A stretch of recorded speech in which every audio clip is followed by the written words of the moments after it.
A plastic barrel blew off the bridge. A worker suddenly stopped our bus. The driver slammed the brakes and I cut my finger on the metal seat. That was the first sign. The TV lost signal. Then the radio turned on by itself, blasting frantic music. Another gust hit and a worker's hat flew off. I looked ahead. The workers were still busy, completely unaware the bridge was already cracking apart. The fracture spread fast. Then the steel cables started snapping. The whole bridge was about to collapse. I grabbed my girlfriend and ran. I dragged my friend with me, but not everyone was that lucky.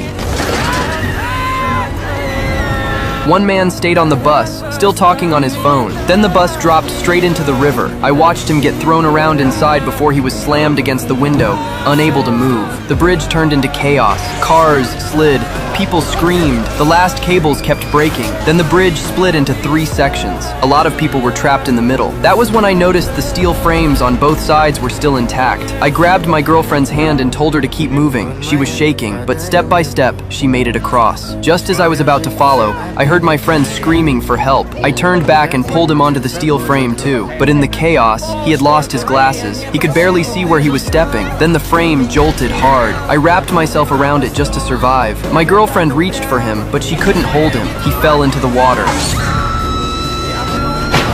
Before I could react, the bridge tilted even farther. People started slipping into the river. A balding man grabbed a steel bar, only to get buried by burning asphalt. At the last second, my friend and I jumped and barely made it to the other side, but I still wasn't safe. A truck beside me started rolling backward. The steel rods on it shot out like arrows and pierced my friend, turning him into a human pincushion. I froze. Then everything snapped back. The bus slammed on the brakes. My thumb hit the metal seat exactly like before. I looked at my bleeding finger, and everything clicked. The screen turned to static. That same frantic music started playing again. I could barely breathe. I jumped up and screamed for everyone to get off the bus. People thought I was crazy, but before they could stop me, the bridge started shaking. Then a massive crack ripped across the ground. That was when everyone ran. And this time, we made it out alive. But the people who never saw it coming never had a chance. I stood there, staring at the disaster in front of me, too terrified to say a word.